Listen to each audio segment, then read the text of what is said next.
Welcome to the season finale of Undiscovered America TV. I'm your host, David Downing. Look, today we're embarking upon a special journey to revisit the incredible adventures we've had in season one.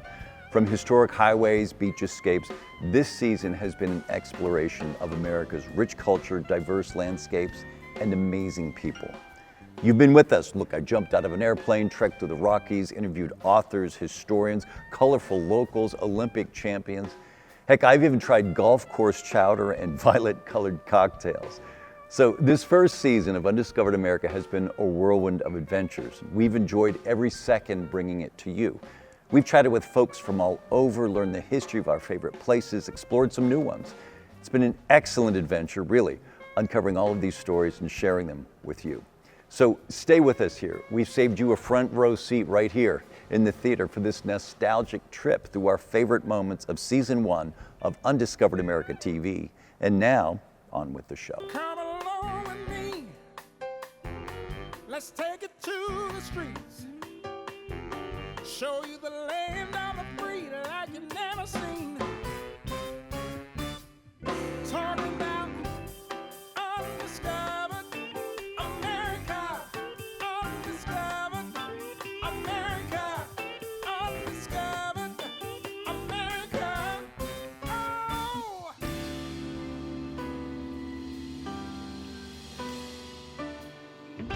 Undiscovered America.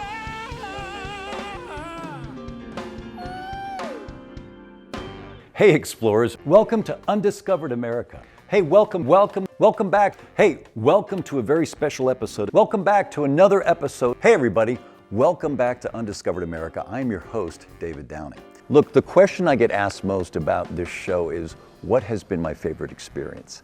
And lucky for you, we've recorded them. Maybe you've seen one or two, or hopefully all of them. In all honesty though, it's a tough call because there's so many adventures and they were all so memorable. I think first of all the amazing folks that we've encountered in our travels, people from all walks of life, all ages, all demographics, because if you're anything like me, regardless of the destination or the experience, it's the folks you meet along the way that stay with you. From authors to moguls to shop owners, historians, dance instructors, race car drivers, outdoor venturers, pirates, musicians, local personalities, pets, and even more. But I've had to narrow down a few adventures that stand out. So starting with Estes Park, Colorado. It's the gateway to Rocky Mountain National Park. And it was memorable for two things.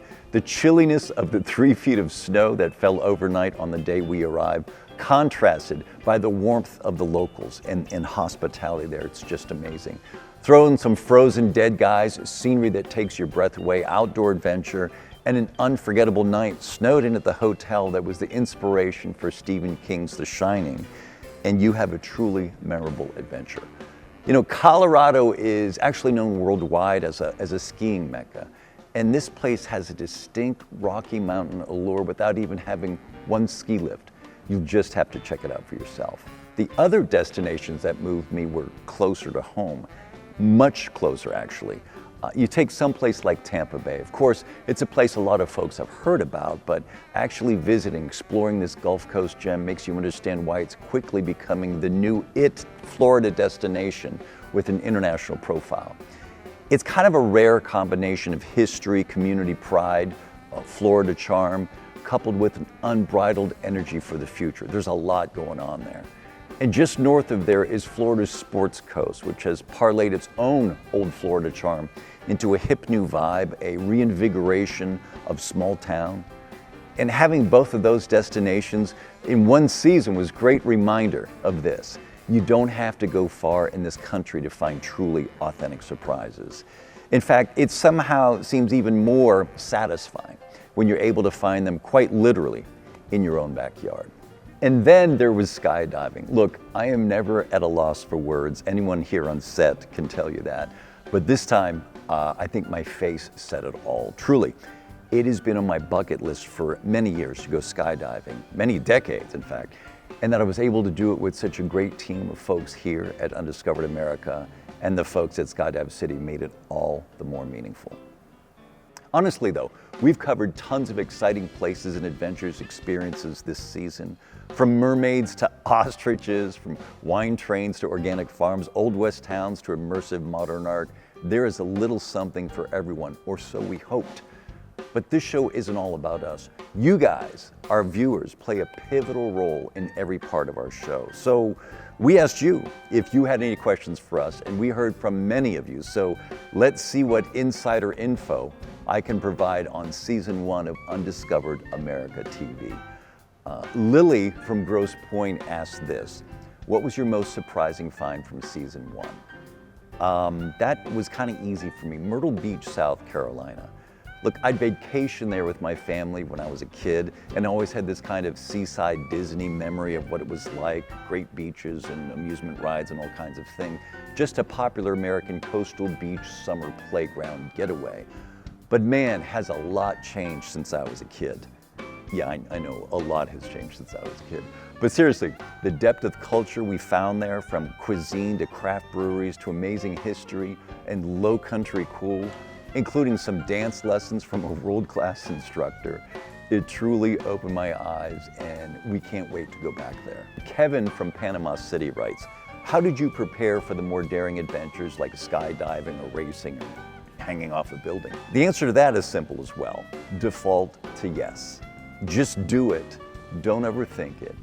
In fact, once I realized that statistically, I was safer jumping out of an airplane than I was driving in my car to get there, that put me at ease. So that's my advice to all of you all the time.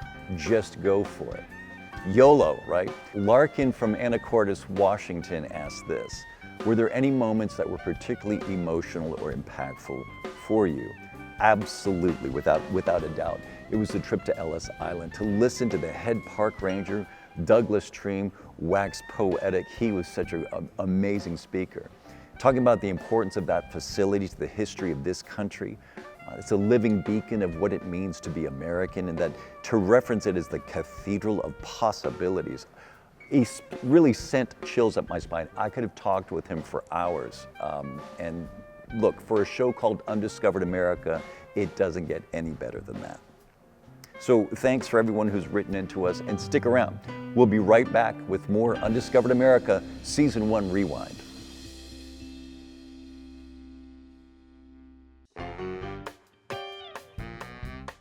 This is K-Mac Guides. You're watching Undiscovered America TV. Hey, welcome back to Undiscovered America. We are wrapping up season 1 by highlighting some of our most amazing experiences. So let's get on with the show. Look, let me tell you this job is not for the faint of heart. I've done some things for this show that I never thought I would do, but I'm proud of all of them. And honestly, I would do all of them again in a heartbeat. Our adventure began at the Motor Enclave, where I had the thrill, which is a good word, of racing around the track in an electric Porsche at around 150 miles an hour with the help of a professional race car driver, of course. The adrenaline and the rush of navigating those curves and straights, feeling the power of that car and pushing it to its very limits was exhilarating. I just didn't want to think about what would happen if one of those tires blew. It was an experience that highlighted Tampa Bay's spirit of innovation and excitement, and there's just a raw energy there that was palpable. For the thrill seekers, our visit to Skydive City was also a heart-pounding highlight. Jumping out of that plane at nearly 14,000 feet, the adrenaline rush of free falling to the sky was really indescribable. The parachute opening was jarring, trust me. But then when you gently glided down to the panoramic views of the coastline, the countryside, it was stunning. It was like watching a movie. It's an adventure that truly embodies the spirit of Florida's sports coast, because that's a heck of a sports adventure. And speaking of heights, the city climb at the Edge in New York took things to another level, literally to a different level. Standing at the top of that skyscraper, about 1,200 feet, looking out over the sprawling cityscape, looking at the East River, the Hudson River, all of Manhattan, and then leaning into the open air.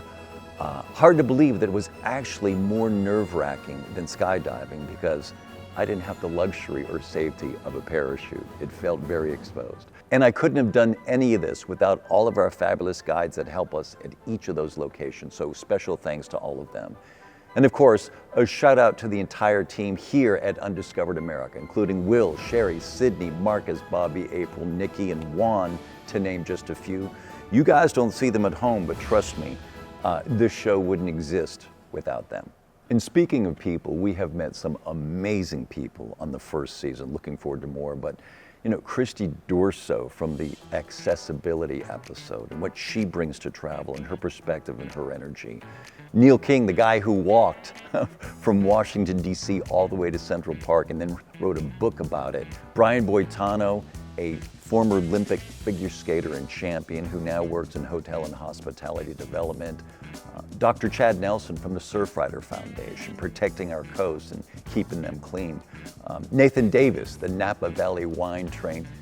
My friend Peter Kagayama on cities and what he knows about cities and why they're special places. Ronald Hurst from Colonial Williamsburg, Stuart Butler, Myrtle Beach, of course, Michael Hensley from Michigan Great Lakes. Honestly, there's just been so many folks. Adam Brand, that showed us the history of flower making in New York City. Douglas Treem, Ellis Island. Kyle and Lauren, of course, Skydive City. John Athanason, Weeki Wachee with the mermaids. That was a great day. Meredith Carson, Doubleday, the Sandcastle Queen. I mean, amazing. And Ian Sklarski, the guy who, as I was talking to him, drew a line image of me as a gift. It was just at his private studio in Brooklyn. All these people, they stick with me, I think, even more than the destinations. Seamus, the pirate in Tampa Bay.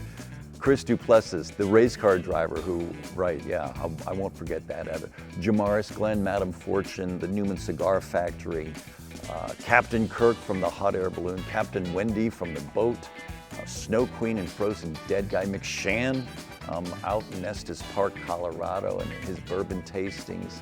Steve, the fly fishing guy, Jerry Patterson, glass blowing. I mean, just when I close my eyes and think of season one, I see people first and I see destinations second. So our thanks to all of them. Hey, look, I would be lying if I said everything went perfectly all the time here at Undiscovered America. It's a TV show with a lot of moving parts, and not all of those parts were always moving at the same time, as you'll see. Sometimes it takes a couple of tries to get exactly what we need for the show, most of the times because I somehow screw it up, but sometimes more than a couple, actually. And thankfully for you, we kept the cameras rolling so you get to see all of the fun. Check this out. Welcome to Undiscovered America. This was our look at from the rugged coastline of the Pacific Ocean to the serene vistas. From the rugged... We'll be right back with more boozy adventures after these breaks. Our festival life. That was it. Yep, I've read this already. Why am I getting choked up? Sign up for our newsletter. Newsletter, stories, your story. Festival gives a whole new meaning to the term Chile reception. Ha ha ha ha. It was newsletter, check out our stories. Remember that perfect thing you did? Yeah. Do it again, just perfect. Yeah. Just make it perfect this time. Stories. So was that newsletter, right? This is really the heart and soul of Estes Park, right? Yeah, Elkhorn. it really is. Yeah. I have We'll so slow it many down a little bit, memories as a kid. Yep. Okay, walking We too walked fast. too fast, yeah. Okay. Lauren, thank you for being with us today. Thanks for having. Thanks for coming. Welcome to Undiscovered. This is the show where we hope to bring you places you've never... Undiscovered America. What did I say? Undiscovered. Okay. William. Mr. Magoo. Yeah. Hope the cameras were on, right? So folks, there you have it. From historical sites to world-class golf under moss-draped oaks to... So there you have it, folks. From world-class sites to undiscovered to beep them, bump them. So there you have it. From historic sites to world-class... All of this and more on Undiscovered America. Yay! Don't go anywhere.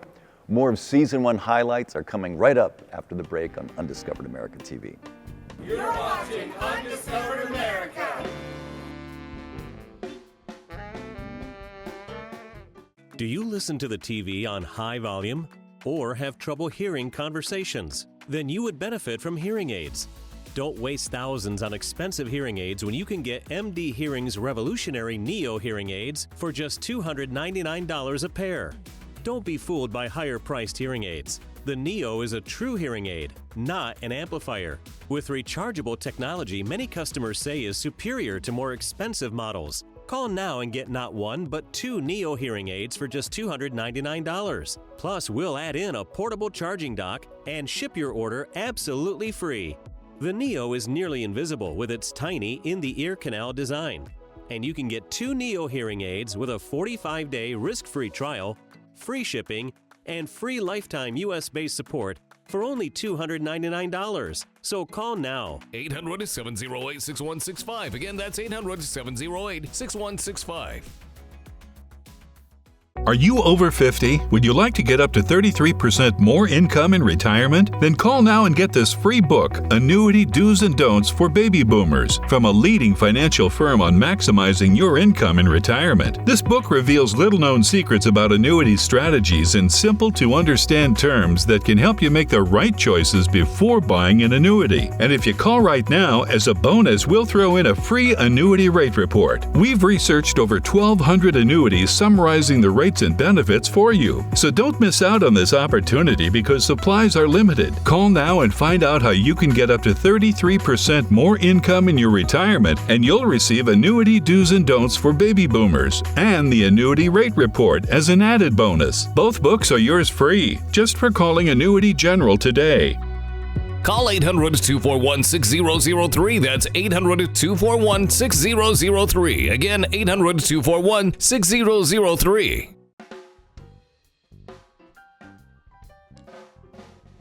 I'm McShan Walker. You're in the vault at the Stanley, and you're watching Undiscovered America. Hey, welcome back to Undiscovered America. We are reliving some of our favorite parts of Season 1, from the sandy shores of the Atlantic to the heights of the Rocky Mountains. We've traveled to some pretty interesting spots. This adventure started right in my own backyard, Tampa Bay. Riding in race cars, talking to pirates, fishing from a kayak were just a few of those highlights. And during our time there, we explored the ever-busy armature works and Tampa Bay River Walk, cultural hubs of the city. We also visited Ybor City and traveled to Cuba without ever leaving the city. Really, that's true. We learned about Cuban sandwiches and hand-rolled a cigar. But for me, talking to Dr. Jamaris Glenn about the history that inspired his dessert and hi-fi parlor, Madame Fortune, that was the real treat. You are sitting in Madame Fortune Dessert and Hi-Fi Parlor. It is what we call a speakeasy, but it's more than that. It's a story, and we are recognizing a woman who is pretty much unsung in Tampa. She was a freed woman. She was a slave woman who came from North Carolina to Florida, Tampa, Florida, given 33 acres of land as to what is now downtown Tampa. And there's a bridge named after her. There's a bridge named after her. There's a street. We have Fortune Street. Okay. Where a lot of our popular places that we go, like the Barrymore Hotel, sits right on her property. She's responsible for so many great things in the city, and I wanted to recognize her. Next, we traveled to Myrtle Beach to discover what this iconic beach town had past the sand. We explored the city's golf culture at Caledonia Golf and Fish Club and tried its famous chowder. And then played a completely different par 18 when we learned why Myrtle Beach is the mini-golf capital of the world, seriously. We walked the oceanfront boardwalk, explored the Grand Strand, but the beauty of Myrtle Beach really came alive as we explored Huntington Beach State Park and the Marsh Walk at Murrells Inlet. And of course, I learned how to dance the shag with the national shag champions, really, Charlie and Jackie, at the famous Fat Harold's Beach Club in North Myrtle Beach. You have to check that out. How do you guys know what you're going to do? I saw you do 20 different moves without saying anything. How do you do we that? danced for a long time, but also there's a core basic step to every dance. Right. And what we do is a basic, and then once you get that and the turns, then you start adding, and you can add lib, you can put more into it, but it's always going to end on an even number. I got you. So there's math involved. There is a little bit of math, but not a lot, because I can do it. How does this work? Okay. All right. Yep. So the guy always starts on his left foot. Got you. And the follower always starts on her right. So we're going to mirror images each other. But we're going to pick our feet up 3 times, called a triple step, by going 1, 2, 3, and then you're going to do it again. 1, 2, 3, and then we do what we call a back step. Rock, step, and you keep repeating it. 1, 2, 3, 1, 2, 3, rock, step. 1, 2, 3, and rock, step. 1, 2, 3, 1, 2, 3. Oh my goodness! 1, 2, 3, and 1, 2, 3, and rock, step. Florida's Sports Coast had us exploring the whole area, air, sea, and land. We went up in a hot air balloon with Captain Kirk. No, that was really his name. We went out to sea with Captain Wendy, and we learned about the land with Trey Starkey. And of course, we went to the wild side of Florida's Sports Coast with Lex at Giraffe Ranch and met some new friends. That place was stunning. We also learned how to frolic in the nation's largest man-made lagoon, the Metro Lagoons at Mirada. The way that Pasco County is growing while still preserving its old Florida charm really speaks to the spirit of the area. Downtown Newport Richey is preserving the past at places like the Hacienda Hotel, while creating new memories at the rooftop bar at Social NPR. Our time in Florida's Sports Coast was a whirlwind. It's a place where there really is something for everyone. And who can forget Estes Park, Colorado, where we explored the spirits of the town, both supernatural and of the liquid variety, at the Stanley Hotel. We played in the snow at the base of the Rocky Mountains and talked to the KMAC guides who help other people enjoy the adventure of the national park. We also got to meet some frozen dead guys and ice queens as we saw the town come to life for a festival of the dead. But it was just walking through town, meeting the artists, the locals, the shop owners, the brewers, baristas. That's what made Estes Park a place we would gladly revisit and hope to again soon. Look, each of these destinations is incredible in and of itself, but it was their communities, the people, that really made them special. So, speaking of people, let's check back in with our own community, our viewers, and answer maybe a couple more of your questions. Ash from St. Pete, Florida, he wants to know, who was the most interesting person you met along the way? And for me, that's a quick answer. It was Christy Durso, a woman who is among the most inspirational people I've ever met. She's a mother, she's a military wife, a world traveler, and so much more, who doesn't let the fact that she's in a wheelchair slow her down. I especially like that she has an arsenal of fancy shoes that she wears just to start conversations with people when she meets traveling. And I'm telling you, the red pumps are certifiably fabulous, Christy. It's exactly that upbeat attitude and sheer love for adventure that makes her a true standout in my mind. So keep it up, Christy. My friend, you are a true trailblazer, and you have a fan club right here at Undiscovered America. Roger and Linda from Washington, D.C. ask, what are you most looking forward to in season 2 of Undiscovered America TV? What I'm looking for is, not to be boring, but more of the same thing that made season 1 so dang fun and satisfying, quite frankly. And it's this: finding interesting places and itineraries, and then getting a chance to talk to the people and hang out with them, the people that make those places so memorable. It's true. There are a ton of beautiful places the world over, but it's really getting the chance to spend time with and meet the people that make them tick. This is what really brings destinations to life. It's the people always. So we'll be doing that, and we'll be doing much more of that on season 2. And funny, you should ask about season 2. Check out some of the excitement that we have in store coming up.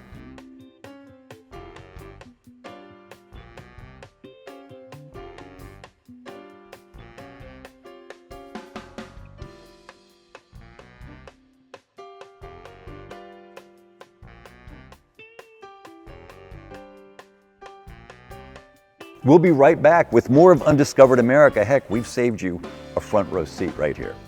You're watching Undiscovered America.